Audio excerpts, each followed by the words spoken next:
David here with Guide Recommended. Going to talk about fly fishing tippet. What is fly fishing tippet? So as usual, we're going to jump into tying up tippet, what is tippet, all that good stuff, close-up views. But I thought, you know what makes me qualified to talk about fly fishing tippet? And you should think about too, there are two different types of tippet. You can buy tippet on a spool, right? You can get that, but also the fly line, your leader, your fly fishing leader also has a section of tippet on it. So again, what makes me qualified? You know what? To answer that, let's go check out some things. So you can see my fly line, you can see my gear here. All right, you can see, oh, clothes for videos. I got reels. Over here, I have 3,000 leaders. 3,000 fly fishing leaders.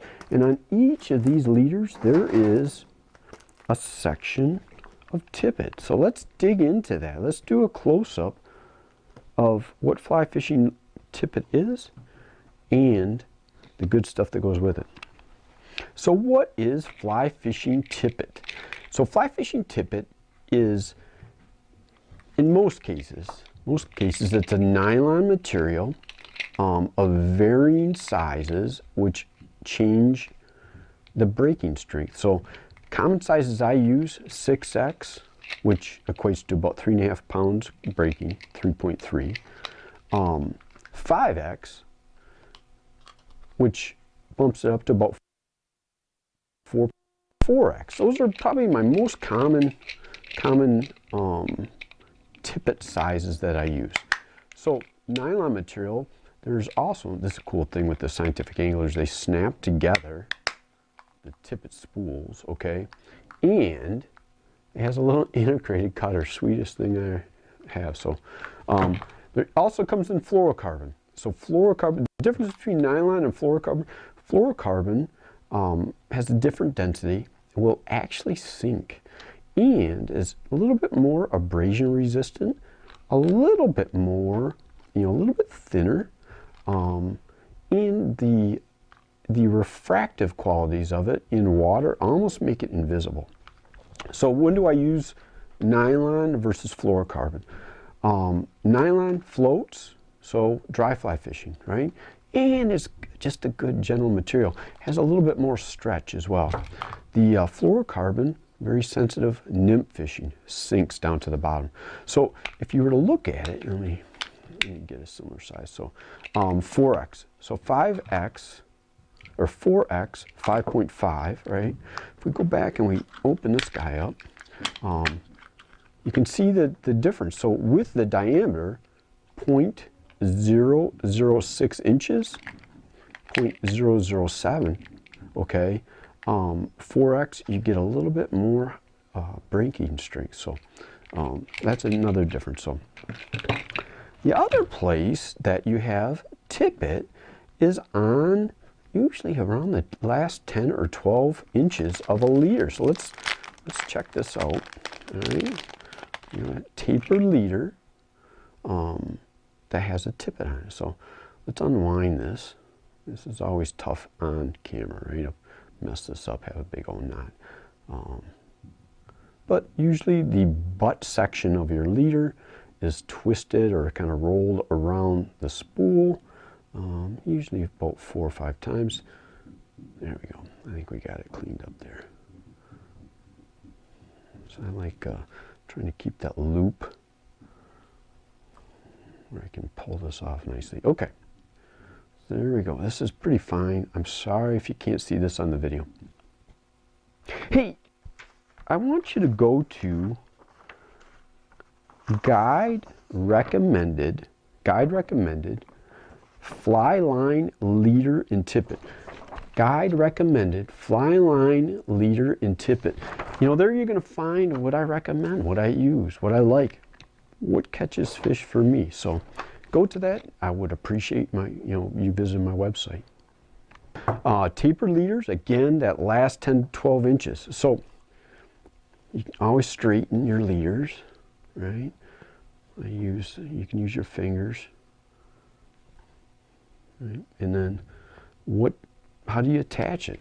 I like using what's called a double surgeon's knot. All right, so we'll do this with what's easy here. What's easy?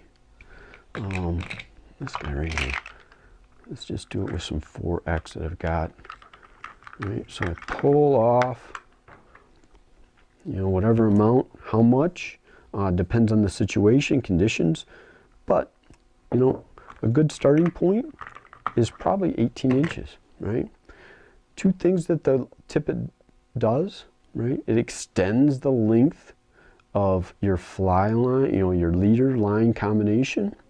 It also gives you like a disposable, I'll call it, a disposable sectional line.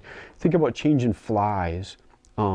Every time you cut off a fly, you're probably cutting off 3 inches of your leader. So that tippet can actually give you a chance to extend that leader life. So, double surgeons, wrap it around. Wrap it around. Make a loop.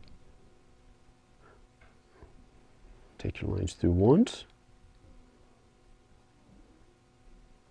Take your lines through twice. So you see that. And then wet it. Draw it tight. All right. So you can see how I got the two tag ends. Trim those guys close.